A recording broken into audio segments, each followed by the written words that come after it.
Hello friends, welcome to nature with Shiba. നമ്മളിന്ന് പോകാൻ പോകുന്നത് ഫിലാഡൽഫിയ ഒർലാൻഡോ ഫ്ലൈറ്റ് ട്രിപ്പാണ്. 4 ദിവസത്തെ യാത്രയാണ്. അത് പല പല വീഡിയോസായിട്ട് ഞാൻ ഇടുന്നതാണ്. ഈ വീഡിയോ നിങ്ങൾ മുഴുവനായിട്ടും കാണുക.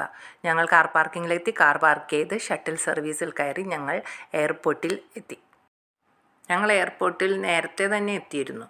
എന്നിട്ട് ഞങ്ങൾ ചെക്ക് ഇൻ ചെയ്ത് അവിടെയുള്ള കാഴ്ചകളൊക്കെ കാണാമെന്ന് വിചാരിച്ച് ഒന്ന് കറങ്ങി നടന്നു. ഫിലാഡൽഫിയ ഇൻ്റർനാഷണൽ എയർപോർട്ടിൽ നിന്നുള്ള കാഴ്ചയാണിത്. ഇത് ജെറ്റ് ബ്രിഡ്ജാണിത്. എല്ലാവർക്കും അറിയായിരിക്കും.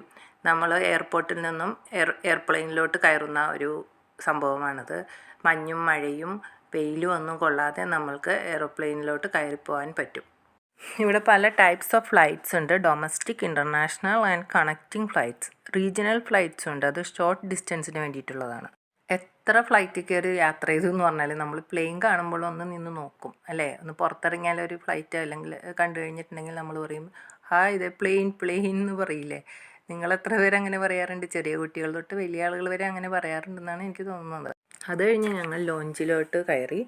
ഞങ്ങൾ കുറച്ച് നേരത്തെ ഇറങ്ങിയതുകൊണ്ട് ഞങ്ങൾക്ക് കുറച്ച് സമയം ബാക്കിയുണ്ട്. 12:45 ഞങ്ങളുടെ ഫ്ലൈറ്റ്. അപ്പോൾ ഞങ്ങൾ വിചാരിച്ചു ഒന്ന് റെസ്റ്റ് എടുത്ത് ഫുഡ് കഴിച്ചിട്ടൊക്കെ ഒന്ന് പോകാമെന്ന് വിചാരിച്ചു. അവിടെ നല്ല വലിയ ഒരു ഏരിയയാണ്. ഇവിടെ നമ്മൾ കഴിക്കാനും കുടിക്കാനും റിലാക്സ് ചെയ്യാനും പറ്റും. 2 ഗസ്റ്റിനാണ് നമ്മൾക്ക് ഇവിടെ എൻട്രി ഉള്ളത്. അഡീഷണൽ ഗസ്റ്റിന് നമ്മൾ യൂഷ്വലി ഫീ കൊടുക്കേണ്ടി വരും. സെയിം ഡേ ബോർഡിംഗ് പാസ്സുള്ള 3 മണിക്കൂർ മുമ്പ് വരുന്നവർക്കാണ് ഇവിടെ എൻട്രി ഉള്ളത്. നമ്മുടെ നാട്ടിലാണെങ്കിൽ ലോഞ്ചിൽ കയറണമെങ്കിൽ ക്രെഡിറ്റ് കാർഡ് അല്ലെങ്കിൽ SBI കാർഡ് ഒക്കെ ഉള്ളവർക്ക് കയറാൻ പറ്റാറുണ്ട്. ഇവിടെ സാപ്പിയർ റിസർവ് കാർഡ് ബെനിഫിറ്റ്സ് അല്ലെങ്കിൽ പ്രിയോറിറ്റി പാസ് സെലക്ട് മെമ്പർഷിപ്പ് ഉണ്ടെങ്കിലാണ് കയറാൻ പറ്റുന്നത്. എന്നോട് എല്ലാവരും ആവശ്യപ്പെട്ടു, കുറച്ച് പേര് എന്നോട് ആവശ്യപ്പെട്ടിരുന്നു, എല്ലാം ഒന്ന് ഡീറ്റെയിൽ ആയിട്ട് പറയണം. അവർക്ക് ഇവിടുത്തെ കാര്യങ്ങളൊക്കെ അറിയാൻ പറ്റുമല്ലോ. വരാൻ പറ്റാത്തവർക്ക് അത്രയും ഒന്ന് അറിഞ്ഞിരിക്കാം, അല്ലെ കണ്ടിരിക്കാം സ്ഥലങ്ങൾ ഏതാണെന്നുള്ളത്. അതുകൊണ്ടാണ് കേട്ടോ ഞാനിതൊക്കെ പറയുന്നത്. ഇത് ഒരു ഗെയിം റൂമാണ് കേട്ടോ. ഇവിടെ ആർക്കേഡ് മെഷീൻസും TVസും എല്ലാം ഉണ്ട്. അതുപോലെ നിങ്ങൾക്കും എന്തെങ്കിലും അറിയണമെന്നുണ്ടെങ്കിൽ എനിക്ക് കമൻ്റ് ഇടുക, നിങ്ങളെന്നോട് ആവശ്യപ്പെടുക. അപ്പോൾ അതനുസരിച്ച് ഞാൻ ഇത് ഓരോ വീഡിയോസും ചെയ്യുന്നതാണ്.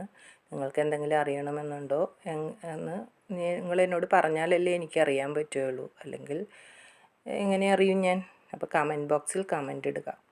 പിന്നെയും ഞാൻ നോക്കിയപ്പോൾ ഫ്ലൈറ്റ് ഏരിയ കണ്ടു. അവിടെ ഞാനൊന്ന് എത്തി നോക്കാമെന്ന് വിചാരിച്ചു. ഒന്നും കൂടി അവിടെ പോയി ഒന്ന് നോക്കി ഒന്ന് ആസ്വദിച്ചിട്ട് ഞാൻ അതിൽ തിരിച്ചു വരികയാണ് ചെയ്തത്. അങ്ങനെ ഞാൻ ഫുഡ് ഏരിയയിലെത്തി. Burgers, Philly cheese sticks, sliders, crispy brussels, sprouts and soft pretzels, ഇതൊക്കെയാണ് ഇവിടുത്തെ ഭക്ഷണങ്ങൾ. അത് കഴിഞ്ഞപ്പോൾ ഞങ്ങളുടെ ഫ്ലൈറ്റിൻ്റെ സമയമായി. നല്ല തിരക്കായിരുന്നു കേട്ടോ. എന്നാലും ഞങ്ങൾ കുറച്ച് നേരം വെയിറ്റ് ചെയ്തിട്ട് ഞങ്ങൾ കയറി. ഇപ്പോഴും എല്ലാവരും ക്യൂ നിൽക്കുകയാണ്. അത് കഴിഞ്ഞിട്ട് പതുക്കെ എല്ലാവരും കൂടി അകത്തോട്ട് കയറിക്കൊണ്ടിരിക്കുകയാണ്. ഫ്ലൈറ്റ് ടേക്ക് ഓഫ് ചെയ്യാൻ സമയമായി. ഫ്ലൈറ്റ് ക്രൂ ഞങ്ങൾക്ക് ഇൻസ്ട്രക്ഷനൊക്കെ തന്നുകൊണ്ടിരിക്കുകയാണ്. അപ്പോൾ എല്ലാവരും അത് ശ്രദ്ധിച്ച് കേട്ടുകൊണ്ടും ഇരിക്കുകയാണ്. ഫ്ലൈറ്റ് ടേക്ക് ഓഫ് ചെയ്തു. പുറത്തേക്ക് നോക്കിയപ്പോൾ നല്ല മനോഹരമായ കാഴ്ചയാണ് കാണുന്നത്. അങ്ങനെ ഞങ്ങൾ വിൻഡോ സീറ്റിലിരിക്കുന്നവർക്കാണ് ഇത് കൂടുതലും കാണാൻ പറ്റുന്നത്. അവരതൊക്കെ കണ്ട് ഇങ്ങനെ ഇരിക്കുകയാണ്. കുറച്ച് കുലുക്കമൊക്കെ ഉണ്ടായിരുന്നു കേട്ടോ ഫ്ലൈറ്റ് ടേക്ക് ഓഫ് ചെയ്തപ്പോഴേക്കും. അത് കഴിഞ്ഞ് എല്ലാം ശരിയായി, കറക്റ്റായി, കുഴപ്പമില്ല. ഫ്ലൈറ്റ് ലാൻഡ് ചെയ്യാനായിട്ട് പോവുകയാണ്. നമുക്ക് പുറത്തേക്ക് നോക്കിയാൽ നല്ല മനോഹരമായ കാഴ്ചകൾ തന്നെയാണ് ഉള്ളത്. ലാൻഡ് ചെയ്യുന്ന സമയമാകുമ്പോഴേക്കും എല്ലാവർക്കും ഒരു മനസ്സിലൊരു പേടിയുണ്ട്. എനിക്കുണ്ട് ആ പേടി. ശരിക്കും ഈ അടുത്തിടെ ആയിട്ട് ലാൻഡ് ചെയ്യുമ്പോഴാണല്ലോ ഫ്ലൈറ്റിനൊക്കെ അപകടങ്ങളൊക്കെ വരുന്നത്. ആ പേടി എന്തായാലും എൻ്റെ ഉള്ളിലുമുണ്ട്. വിൻഡോ സീറ്റിലിരിക്കുന്നവർക്കാണ് ഈ കാഴ്ച കൂടുതൽ കാണാൻ പറ്റുന്നത്. ഏതായാലും എനിക്കെന്തോ വിൻഡോ സീറ്റിലിരിക്കുന്നത് ഇഷ്ടമല്ല. ഞാൻ അങ്ങനെ ബുക്ക് ചെയ്യാറില്ല. ഫ്ലൈറ്റ് ലാൻഡ് ചെയ്യുന്ന ഒരു മനോഹരമായ ഷോട്ട്സ് ഞാൻ ഇട്ടിട്ടുണ്ടായിരുന്നു. അതിൻ്റെ ലിങ്ക് ഞാൻ ഡിസ്ക്രിപ്ഷൻ ബോക്സിൽ ഇടുന്നതാണ്. ഫ്ലൈറ്റ് ലാൻഡ് ചെയ്തതിന് ശേഷം ഞങ്ങളൊരു സ്മോൾ എയർപോർട്ട് ട്രെയിനിൽ കയറി. ഓട്ടോമേറ്റഡ് പീപ്പിൾ മൂവർ എന്നാണ് അതിൻ്റെ പേര്. ഇത് നമ്മൾ ഗേറ്റ്സിൽ നിന്നും മെയിൻ ടെർമിനലിൽ ലഗേജ് എടുക്കാൻ വേണ്ടിയിട്ടാണ് നമ്മളിതിൽ കയറി പോകുന്നത്. ഇതിൽ കയറി പോകുമ്പോഴും നല്ല മനോഹരമായ കാഴ്ചകളൊക്കെ കാണാൻ കേട്ടോ. ഞങ്ങൾ ലഗേജൊക്കെ എടുത്ത് പുറത്തേക്ക് ഇറങ്ങി. റെൻറ്റിന് കാറ് പറഞ്ഞിട്ടുണ്ടായിരുന്നു. ഒരു ബ്ലാക്ക് കളർ കാറാണ് ആദ്യമേ നോക്കിയത്. പിന്നെ ഞങ്ങൾ ഒരു വൈറ്റ് കളറിലോട്ട് നോക്കിയപ്പോൾ അതിന് നല്ല സ്പേസ് ഉണ്ട്. അപ്പോൾ അതെടുത്തു.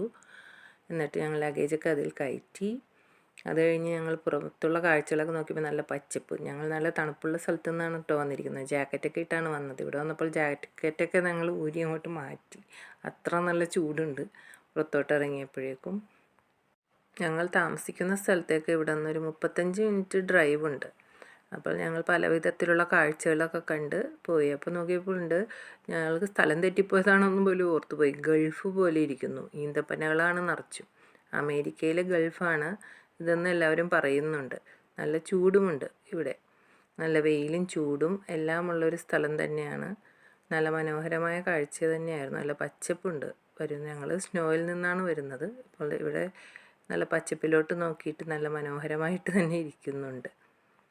അങ്ങനെ ഞങ്ങൾ ബുക്ക് ചെയ്ത താമസ സ്ഥലത്തേക്ക് എത്തി. അവിടെ ഒരു ലേഡി ഞങ്ങളുടെ എല്ലാ ഡീറ്റെയിൽസും എടുത്തിട്ട് ഞങ്ങളെ അകത്തേക്ക് കയറ്റി വിട്ടു.